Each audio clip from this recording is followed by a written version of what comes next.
نوح علیہ السلام کا ایک بیٹا سام تھا۔ عرب اور بنی اسرائیل اسی کی طرف منسوب ہیں۔ اسی سام کے پوتوں سے ہود علیہ السلام پیدا ہوئے۔ ان کا نسب نامہ اس طرح ہے: ہود بن عبداللہ بن رباح بن جارود بن عامر بن اوس بن ارم بن سام بن نوح۔ ہود علیہ السلام کی قوم کو قوم عاد اور قوم ارم بھی کہا جاتا ہے، کیونکہ عاد اور ارم ہود علیہ السلام کے اجداد تھے۔ قوم ہود احقاف نامی ایک بستی میں آباد تھی، اور یہ بستی عمان اور حضرہ موت کے درمیان ریت کے ٹیلوں والے علاقے میں تھی۔ عربی میں احقاف ریت کے ٹیلوں کو کہتے ہیں۔ یہ علاقہ سمندر کے کنارے واقع تھا اور شہر کے نام سے پکارا جاتا تھا۔ قرآن مجید میں سورۃ الاحقاف آیت 21 میں اللہ تعالیٰ نے انہیں ان کی بستی کی طرف منسوب کرتے ہوئے مخاطب کیا ہے۔ وَاذْكُرْ أَخَا عَادٍ إِذْ أَنذَرَ قَوْمَهُ بِالْأَحْقَافِ۔ اور عاد کے بھائی کو یاد کرو جبکہ اس نے اپنی قوم کو احقاف میں ڈرایا۔ قوم عاد کے لوگ اپنی رہائش کے لیے خیمے پسند کرتے تھے۔ ان کے خیمے بہت مضبوط اور پختہ ہوتے تھے۔ یہ لوگ ان کو بڑی مہارت سے بناتے تھے، پھر ان پر فخر کرتے تھے۔ اللہ تعالیٰ سورۃ الفجر آیات 6 تا 8 میں فرماتے ہیں: أَلَمْ تَرَ كَيْفَ فَعَلَ رَبُّكَ بِعَادٍ إِرَمَ ذَاتِ الْعِمَادِ الَّتِي لَمْ يُخْلَقْ مِثْلُهَا فِي الْبِلَادِ۔ کیا آپ نے نہیں دیکھا کہ آپ کے رب نے عاد کے ساتھ کیا کیا، جو نسل ارم سے تھے، ستونوں والے تھے، جن کے مانند کوئی قوم دنیا کے ممالک میں پیدا نہیں کی گئی۔ اللہ تعالیٰ نے ان کی کاریگری اور فن کی ایک مثال دی ہے کہ وہ ایسے خیموں میں آباد تھے جن کے ستون بہت مضبوط تھے، طاقتور تھے۔ ان لوگوں نے شہروں اور بستیوں کو ایسی کاریگری سے بنایا کہ ان کے متعلق عجیب و غریب روایات مشہور ہو گئیں۔ یہ نرم زمین میں خیمے بناتے تھے، اس کے ساتھ پہاڑوں میں محل بھی بناتے تھے، حالانکہ رہائش کے لیے زمین پر خیمے موجود تھے۔ گویا بیکار دولت اور وقت برباد کرتے، پھر اس پر فخر کرتے۔ شہروں میں جو راستے اور سڑکیں تھیں وہ بہت چوڑی تھیں۔ ان جیسے طویل اور قوی لوگ بعد میں پیدا نہیں ہوئے۔ کاریگری اور فنکاری میں یہ لوگ اس مقام تک پہنچے کہ پھر کوئی نہ پہنچ سکا۔ یہ لوگ عرب تھے اور عربی میں بات چیت کرتے تھے۔ ہود علیہ السلام بھی عربی تھے۔ اسماعیل علیہ السلام سے پہلے کے عرب باشندے عرب عاربہ کہلاتے ہیں۔ ان کے مشہور قبائل یہ ہیں: عاد، سمود، جرہم، امیم، قحطان اور مدین وغیرہ۔ ابراہیم علیہ السلام کی اولاد میں اسماعیل علیہ السلام کے بعد آنے والے لوگ عرب مستعربہ کہلاتے ہیں۔ اسماعیل علیہ السلام عربی نہیں تھے، کنعانی تھے۔ جب ابراہیم علیہ السلام اسماعیل علیہ السلام کو مکہ معظمہ میں چھوڑ آئے اور اسماعیل علیہ السلام نے عربوں سے میل جول قائم کیا تو ان سے عربی سیکھ لی اور اس میں بہت مہارت پیدا کر لی، یہاں تک کہ آپ کو عرب کا فصیح کہا جانے لگا۔ اہل عرب میں فصاحت و بلاغت آپ ہی سے آئی۔ رسول اللہ صلی اللہ علیہ وسلم بھی اسی انداز میں فصیح و بلیغ عربی میں بات کرتے تھے۔ طوفان نوح کے بعد جب دوبارہ لوگوں کو پیدا کیا گیا تو وہ ایک مرتبہ پھر ان بستیوں میں رہنے کے لیے چلے گئے جہاں نوح علیہ السلام رہا کرتے تھے۔ نوح علیہ السلام شام کے شمال اور ترکی کے جنوبی علاقوں میں رہا کرتے تھے۔ لوگ یہاں آباد ہو گئے، پھر یہاں سے کچھ لوگ فلسطین اور شام کی طرف ہجرت کر گئے اور کچھ لوگ جزیرے کی طرف ہجرت کر گئے، اور قوم عاد جزیرے کے جنوب میں آ کر آباد ہو گئی۔ اس وقت تمام لوگ توحید پر تھے۔ طوفان کے ساتھ جب زمین پامال ہو گئی تو اس پر سوائے نوح علیہ السلام کی اولاد کے اور کوئی زندہ نہ رہا۔ یہ لوگ توحید پرست تھے، لیکن وقت کے ساتھ ساتھ قوم عاد آباد ہوئی اور شیطان نے ان کے دلوں میں وسوسہ ڈالا۔ اس طرح وہ شیطان کی عبادت کرنے لگے۔ چنانچہ قوم نوح کے بعد سب سے پہلے جس قوم نے بت پرستی اختیار کی وہ قوم عاد تھی۔ اس قوم کو اللہ تعالیٰ نے بہت ڈیل ڈال دیا تھا، وہ بہت طاقتور قوم تھی۔ مفسرین بیان کرتے ہیں کہ ان کے جسم بہت مضبوط اور ٹھوس تھے، قد بہت لمبے تھے، آدم علیہ السلام کا قد 60 ہاتھ تھا، اس قوم کا قد بھی قریباً اتنا ہی تھا۔ اس طرف سورۃ الاعراف آیت 69 میں اشارہ موجود ہے۔ اللہ تعالیٰ فرماتے ہیں واذكروا إذ جعلكم خلفاء من بعد قوم نوح وزادكم في الخلق بسطة فاذكروا آلاء الله لعلكم تفلحون۔ اور تم وہ حالت یاد کرو جب اللہ نے تمہیں قوم نوح کے بعد جانشین بنایا اور ڈیل ڈول میں تمہیں زیادہ پھیلاؤ دیا، سو تم اللہ کی نعمتوں کو زیادہ یاد کرو تاکہ تم فلاح پا جاؤ۔ ہود علیہ السلام کی زبانی اللہ تعالیٰ ان کی فنکاری کو بیان کرتے ہوئے فرماتے ہیں کہ ہود علیہ السلام نے ان سے کہا، کیا تم ایک ایک ٹیلے پر بطور کھیل نشان لگا رہے ہو؟ مطلب یہ کہ یہ لوگ پہاڑوں کی چوٹیوں پر محل تعمیر کرتے تھے۔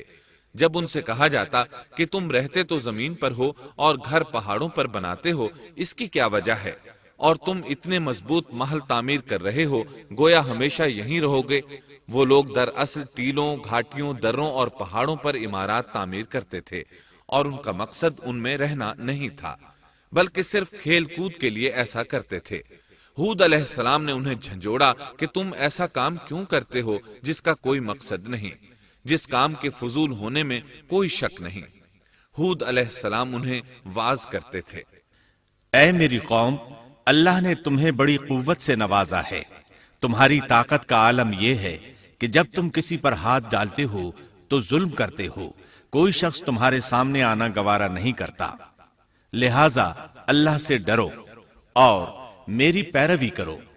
اس سے ڈرو جس نے ان چیزوں سے تمہاری مدد کی۔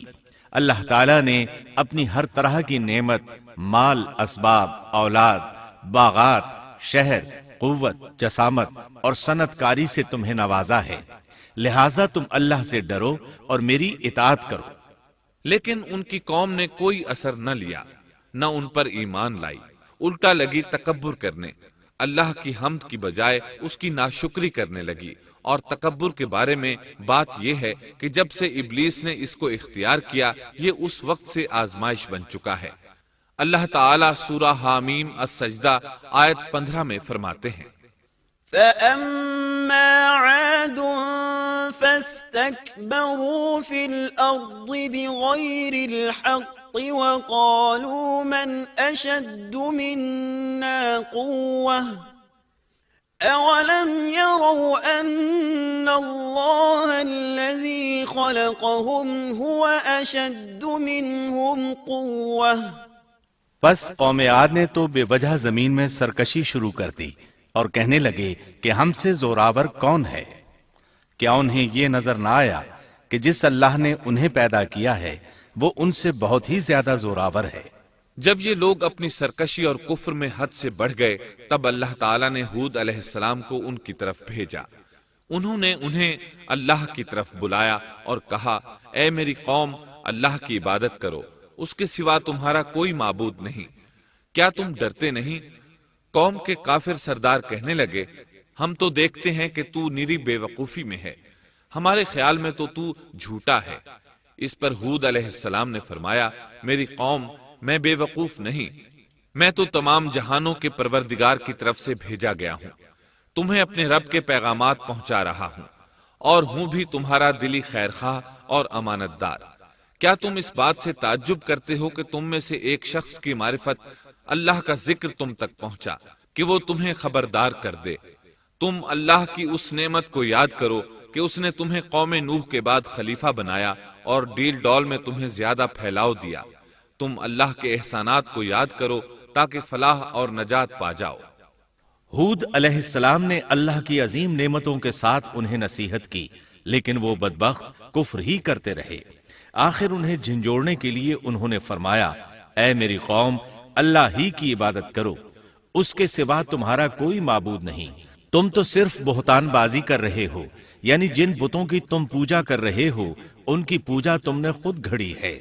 اللہ تعالیٰ نے تو اس کے متعلق کوئی دلیل نازل نہیں فرمائی۔ میری قوم کے لوگوں، میں تم سے اس دعوت و تبلیغ کی کوئی اجرت نہیں مانگتا، میرا اجر اس کے ذمے ہے جس نے مجھے پیدا کیا ہے، تو کیا تم پھر بھی عقل سے کام نہیں لیتے؟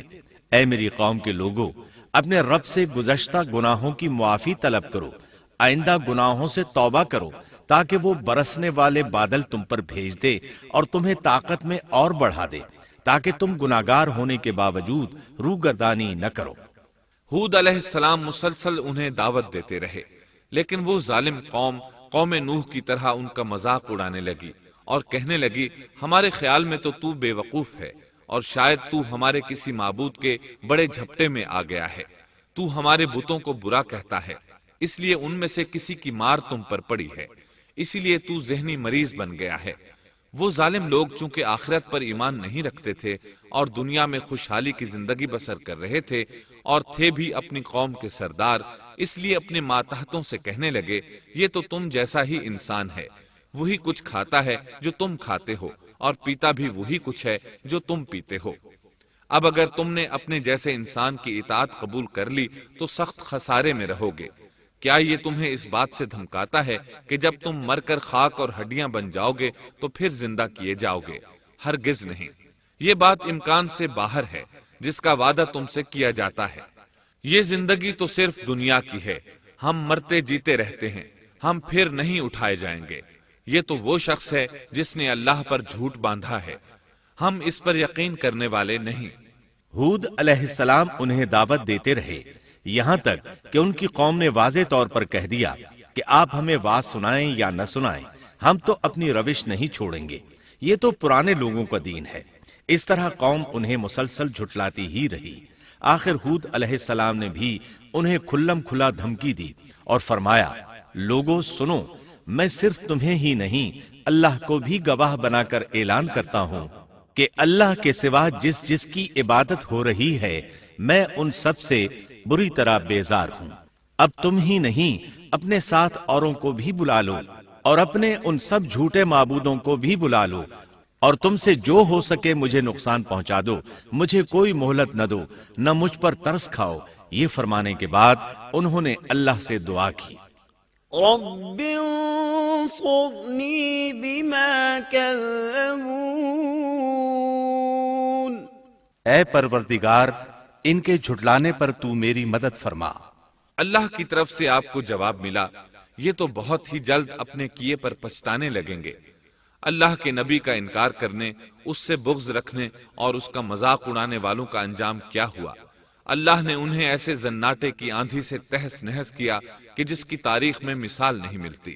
اللہ نے ان سے بارش روک لی، اس سے خشک سالی کی کیفیت پیدا ہو گئی، درخت اور پھل ختم ہو گئے، وہ لوگ بارش کی خواہش کرنے لگے۔ اسی حالت میں ایک دن اللہ نے انہیں عذاب دینے کا ارادہ فرمایا۔ انہوں نے دیکھا ایک سیاہ بادل ان کی طرف بڑھ رہا ہے، خوشی سے اچھلنے لگے، کہنے لگے یہ بادل ہم پر برسنے والا ہے، جبکہ ان کا خیال غلط تھا۔ دراصل ابر کی صورت میں یہ وہ قہر الہی تھا جس کے آنے کی وہ جلدی مچا رہے تھے۔ وہ عذاب ان کی بستیوں کی تمام چیزوں، پھلوں، خیموں، درختوں کو تہس نہس کرتا ہوا آیا۔